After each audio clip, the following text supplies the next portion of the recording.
Polaris Training and Simulation with Southern Front events will initiate soon a series called the Imjin Scout SimX. Now, a SimX is a simulation exercise, therefore SimX, on small unit patrolling operations. And it is combat simulations using miles gear as the means of force-on-force engagement. Warriors and warrior teams use SimX for a variety of reasons. They certainly do a diagnostics on which training they want to focus on, in the future, what they're getting right now, as well as, honestly, it's a good gut check to, test your mettle as a warrior and as a warrior team. And so for this reason, they are attractive. But let's not kid ourselves. SimX have an entertainment value, and I don't apologize for that. And I don't think anybody else does either. So there is an entertainment value to a SimX, but it's much bigger than that. I would say it's more geared towards training. I'm very proud to be part of that effort of the Imjin Scout series, and I will be recruited by both SFE and Polaris as their measle writer. Frankly, measle is a mouthful, but what it essentially means is I'm the scenario writer that develops like the road to war political framework, as well as some of the missions. Having said that, it's worth talking about what does all of this mean. What is Imjin Scout? Imjin Scouts will be a SimX series that are ripped from the headlines, real world headlines, and then altered about 15 degrees off of due north, so to speak. And the reason we do that is we change it just enough to be notional.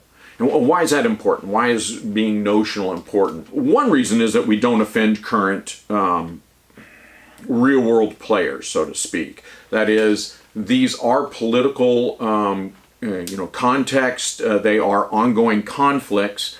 So we certainly don't want to incite any, discord that way. But I think more importantly, here in the United States is a recognition, as I will relay to you, that Imjin Scout, the Imjin Scout Award and the history behind it is rather tumultuous and can be, trigger certain emotions one way or another. And we want to be respectful and mindful of that. Strictly speaking, Imjin Scout is a hat tip to the veterans of the Korean DMZ. We intend to honor the sacrifices of the warriors who served, as well as those who continue to serve in the Korean DMZ. A American veteran from really one of the most violent periods of the Korean DMZ history. His name is Doug Voss, but he is quoted by several sources as saying that the Korean War is the forgotten war, and the DMZ is the unknown war. I think that's well said. I also believe that some people would insist more cynically that it is the hidden war, a war that has been, certainly a conflict that has been hidden from the American public. U.S. forces conducted combat operations inside the Korean DMZ from July 1953 to October 1991. Yes, that's July 1953, the same time period that the armistice, the ceasefire of the Korean War was signed, and we stayed for 38 long years doing combat patrols in and around the DMZ. And to this very day, South Korea has taken that over. We, meaning American forces, stopped that mission. We ceased our participation in that mission in October of 1991. In those 38 years, there were no homecoming parades. There was little news media fanfare.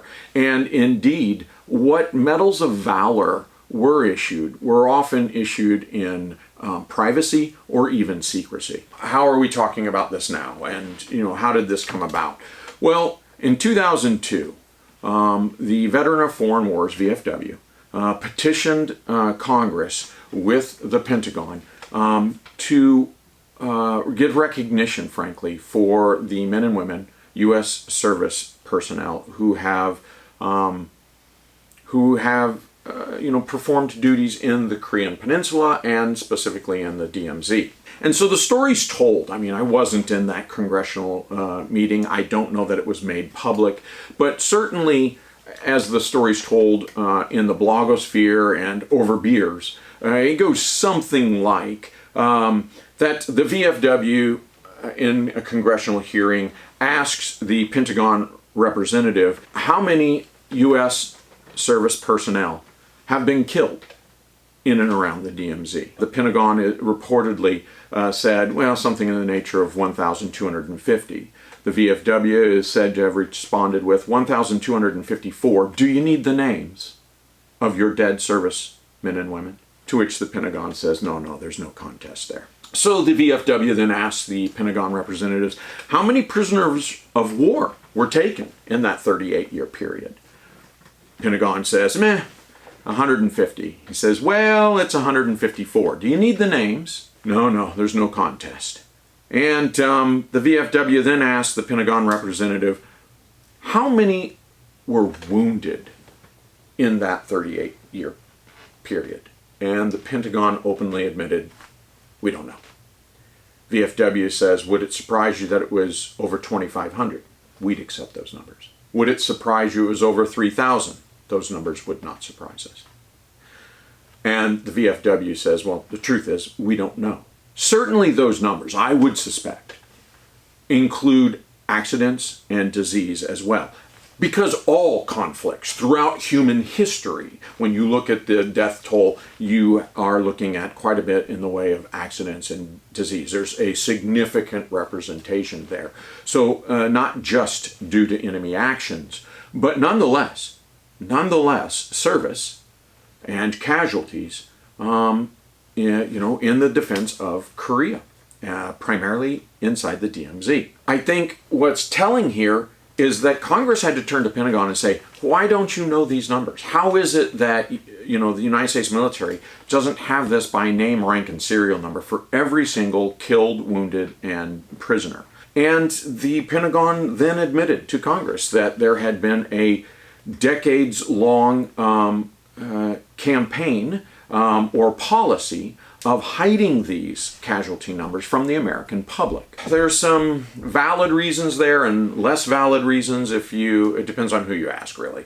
I will say this, that apparently during the worst period from 1966 to 1969, this is often called or referred to as the Second Korean War or the DMZ War. This period was so bad because America at that time was embroiled deeply in the war in Vietnam, and North Korea realized it could get away, frankly, with a whole lot of hostilities. They sent Special Forces platoon down to assassinate the South Korean president at the Blue House, right there. That's the equivalent of our White House. They missed the target, but there was a weeks-long gun battle that went all over the northern part of South Korea that saw dozens of military personnel on both sides killed, wounded, and taken prisoner, as well as dozens of civilians killed. And that's just one incident. The USS Pueblo, we had one of our U.S. Navy ships captured by the North Koreans, all inside that same time period. The U.S. military did keep some specific casualty numbers, and this is just a window. I mean, it just shows you a window into what that looks like. And so the U.S. says that in that just 4-year period, we had 43 service members killed in action, 111 wounded in action, and 85 of our servicemen and women were taken prisoner by North Korea. In that same few years, South Korea lost 299 killed in action, 550 wounded in action, and an unknown number taken prisoner by North Korea. North Korea, in that same few years, loses 397 killed in action, confirmed, an unknown number of wounded in action, and 33 prisoners of war taken by the South. You're looking at just a very, very tiny area on this planet, 151 miles long, 4 kilometers wide, and just a handful of years, you are talking 750 killed in action, direct action, about 1,400 wounded in action, and well past 100 prisoners of war taken by all sides. That's pretty significant. What this tells us is that A U.S. infantry battalion doing a 90-day combat tour inside the Korean DMZ during that time had the same battlefield casualty rates as a U.S. infantry platoon serving in Vietnam for any 90-day period. While the exact numbers of casualties can be disputed, the magnitude cannot. And yet there has been very little recognition of this arduous service. In 2002, the VFW petitioned Congress for recognition for U.S. servicemen and women, and since 2004, the Korean Defense Service Medal, the KDSM, is now issued to U.S. servicemen and women who complete 60 days of duty on the Korean Peninsula.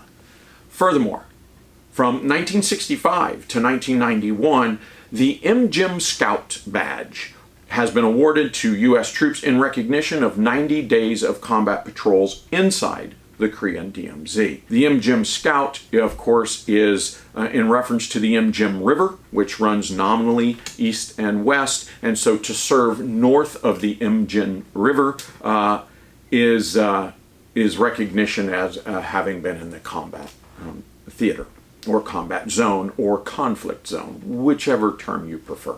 Today, both the KDSM and the Imjin Scout Badge are authorized for wear on the service uniform for, frankly, all four branches of military service. I am an Imjin Scout. My combat tour was in the summer of 1986. I served with Delta Company, 1st of the 17th Buffaloes, 2nd Infantry Division.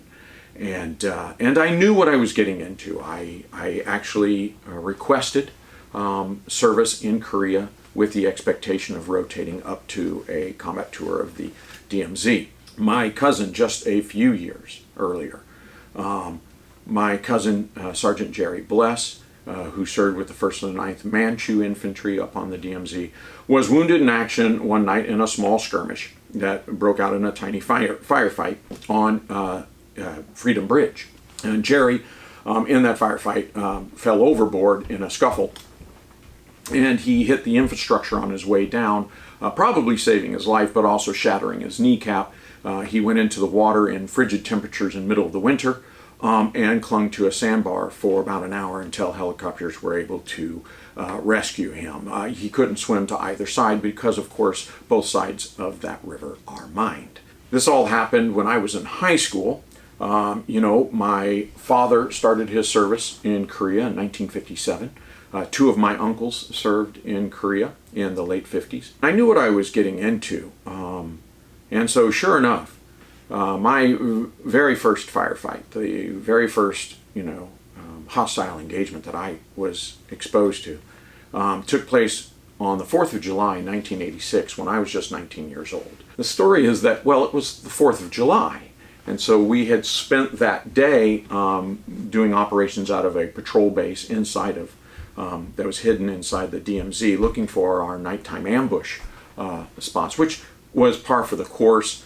It's typically what you did was set up ambushes to try to capture or kill North Korean infiltrators. But it was the 4th of July. So 2 miles behind us on Warrior Base, they're trying to celebrate what they can of the 4th of July, and they have a big fireworks display that's locked on. The intel told us, look, if there's a heavy fog bank and or if the North Koreans smoke out the valley, which is actually a series of valleys, the Infiltration Alley and Dolphin Head, and if they smoke that out and you hear female singing, particularly females' voices singing Arirang on the great big speakers, this was a clear indication of an infiltration south called a spot south. Well, if we saw it, it was called a spot south. But that was a clear indication that they would attempt an infiltration south through the DMZ. And so, sure enough, both things happen.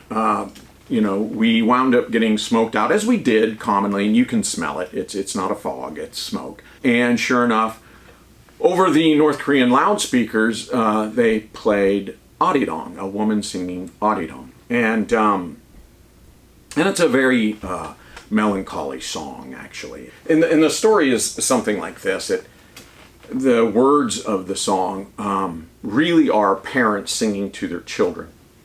And they're saying, in effect, the long and the short of the words are, they're saying, before you go over several mountains, before you can walk away from me several mountains away, your feet will hurt so much that you'll return to my love. It's both sad and happy, I guess melancholy is the right word. I learned to sing the song a long time ago, and of course I sang it to my daughters when they were very young. I haven't sang it in a few years, but if I remember correctly, it goes something like this.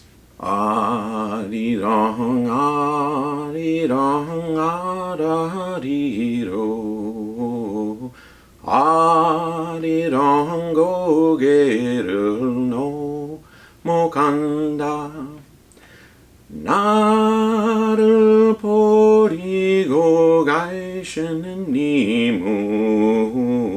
문심 니도 못 가서 발병난다.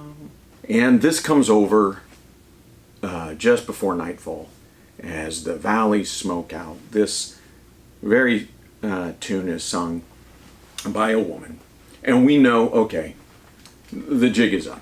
We're in for a fight tonight. As night settles and it turns dark, both of the ambush teams take off. We leave one, essentially one squad back in the patrol base for security, and we move the other two ambush teams to their ambush site. One went out to Dolphin Head, which is primarily just a bunch of rice paddies separated, separating rice fields, and that sits right next to Taesongdong, the farming village inside the DMZ. And they're going to be very, very close to Taesongdong, not quite in the woods, still in the rice paddies, but out there. Where ours were going to sit on the other side of Taesongdong, our ambush was set for Infiltration Alley, which is wooded and very, very hilly. And as the first ambush set in the darkness, behind us, the fireworks display starts.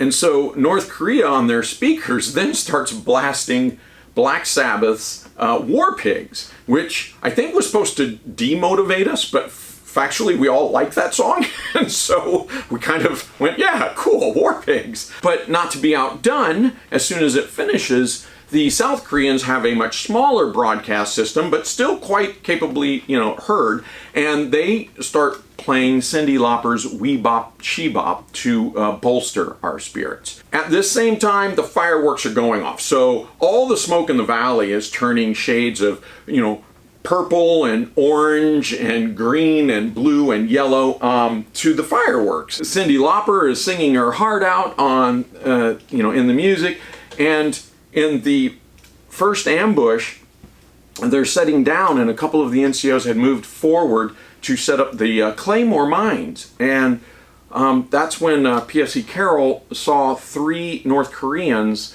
from the direction of Taesongdong crawling in the grass towards the people setting up the mines, and he knew what was going to happen, and so he was our designated marksman with night vision. He put the reticle on the lead man and gut shot him. And of course, once he shoots, all hell breaks loose. The other 2 North Koreans grab, we later learn that they grabbed the man. We don't know if he died or not, but probably with the loss of blood that there was. And he drug him and stored him somewhere. And those 2 took off running off to the east. East is where we were. And I was walking point with my grenade launcher. And, you got to imagine, you've got pretty psychedelic colors in the sky. You've got people screaming on the radio, they're coming towards you, shoot, shoot, light them up, in open speak, because they're filming the whole thing from the sailboat up in the mountains. And the whole time, Cyndi Lauper is singing, and so I was terrified. I was petrified. It was very, very hard for me to hold my chest against the rice paddy dike that we had stayed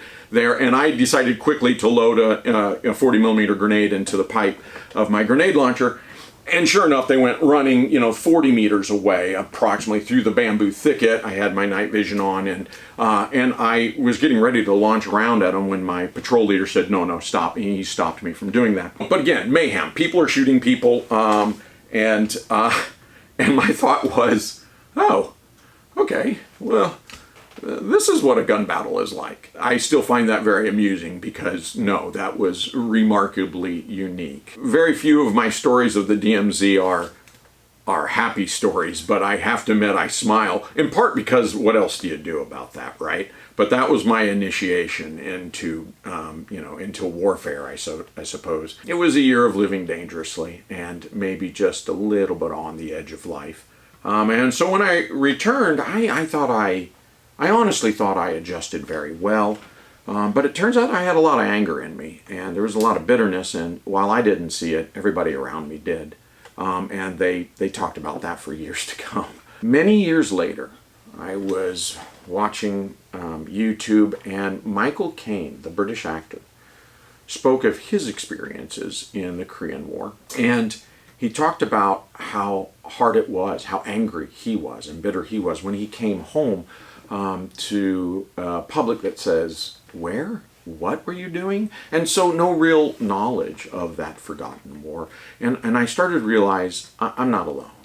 I'm not alone, and by the way, let me say that the Korean DMZ isn't the only forgotten service during the Cold War in the latter half of the 20th century. I'll read off a list here that I made just to give you an idea that in addition to the Korean War and the Vietnam War during the Cold War era, you had the Thailand crisis of 1961-63, the Dominican Republic crisis of 1965, the Iran hostage crisis 1979-81, El Salvador Civil War 1979-89. U.S. troops were involved in all of these. The Honduras-Nicaragua border conflict 1978-1990. My older brother served there. The Beirut bombing of 1983, the Grenada invasion of 1983, the Libya bombing of 1986. And you know what? In the immediate wake of the Cold War, we saw the Panama invasion of 1989, the Persian Gulf War of 1991, the Somalia Civil War 1993-95, Bosnia-Herzegovina, which include Croatia and service in Macedonia from 1995 to 2004. All of that within the framework of U.S. servicemen and women all over the world were subject to one terrorist attack after another. And this is all prior to 2001 and the wars in Iraq and Afghanistan. I think it's worth mentioning that there were two other notable regions and borders whereby American servicemen and women conducted patrolling for many, many years, and they are also overlooked. And that would include the German-Czech border that we patrolled from 1951 to 1989, and often heated up and became violent, as well as the Sinai Peninsula peacekeeping that started in 1982 and continues to this very day. It's easy to overlook all of that sacrifice and all of that service all over the world for the better part of 60 years. Well, at least 50 years of brush fires and border patrols and crisis through the last half of the 19th century. I do remember after I had returned from Iraq, it had been a good year or so. So it's probably 2005, 2006 at this time, and I went out to Colorado to visit a buddy there, a veteran from the 10th Special Forces that I had served with in Iraq. Together we had trained the Iraqi Army as advisors. And I went out to see him, we hung out, and I then wound up taking my wife and daughters out for a dinner. I forget what the restaurant was, but it was there in the Colorado Springs area. And this crusty old man wearing a Vietnam veteran ball cap, he came up and shook my hand, and he said, "Thank you for your service." And no one had ever said that to me before. So it really set me back. And to be honest, I was very appreciative. I don't think that he knew that I served in the Korean DMZ. Maybe he did. Maybe he served. But it was nice to be thanked. And I suppose from that moment on, I vowed that I would thank my brothers and sisters in arms as well. Having said all of this, I am going to help with the Imjin Scout series. I hope the DMZ veterans understand that when they see and hear of this, that they understand this is in honor of them, in honor of their service, and in honor of their sacrifices. And in a very small way, it's some recognition that we appreciate your contributions. I do know what you've been through, brothers. I truly do. And I mean it sincerely when I say thank you. Thank you for your sacrifice. Thank you for your service.